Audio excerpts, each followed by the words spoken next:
people from Angelwax. Hi. This is Luke.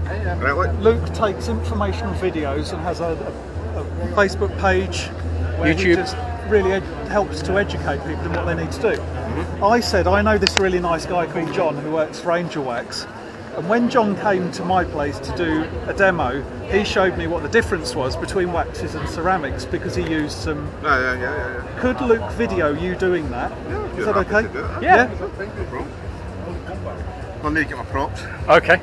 We used lids before, but we're on money today because he's feeling flush. Well, I found it actually works better because you get bigger gaps and edges and stuff. But yeah, you're right, I did lids the last time, didn't I? How do you want to do it? Do you want to do it here? Do you want to do it in the glass front? How's the... Whatever suits you, sir. Oh, whatever suits your camera. What's the light? What do you like? This is good. This That'll be works. good? Yep. Right, right. Basically, the standard waxes are the usual blends of carnauba, beeswax, some oils, and one or two other wee bits and pieces that we throw in. And that's consistent for all the waxes, apart from these two. That's the fifth element. That's the Enigma. Now the Enigma has a nano ceramic through it. The fifth element has a different molecule, but it's a molecule that's positively charged at either end and basically reinforces the wax like a reinforcing rod does in a concrete structure. Right. It stops lateral movement. The ceramic itself is clever.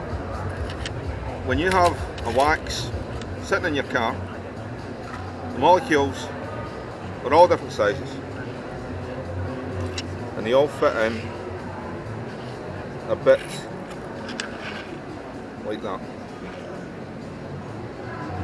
So as you can see in what's known as a matrix, there's big holes, small holes, and the water is through these holes underneath the wax and causes it to delaminate, and that's how your wax wears. Right. The nanoceramic in the Enigma sits in the holes, cross links, across the way, down the way, and this results in a film that's really smooth, really uniform, great water resistance, great durability, and it enables the enthusiast to get a ceramic finish, but not with the time and the effort and the lights that you need for a true glass core. And that's basically it. Makes perfect sense. Yeah. You're You ever right. had it explained to you like that before? Never. No. There you go. That is a first. And that's why John's brilliant. Yeah. But that's basically it.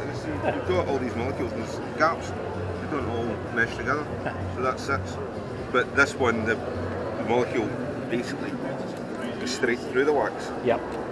and it laterally stabilises it. Right. Have you got a tissue, John?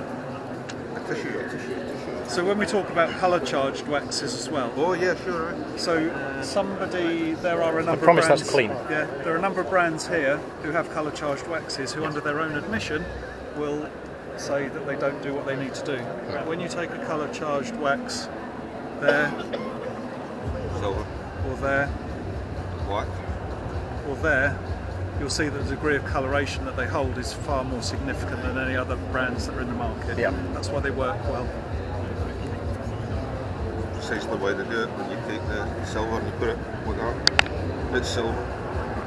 Take the white, put it like that, it's white. And that's not going to work. You can see where I'm going. That's black. And that will enhance the colour of the... And there is...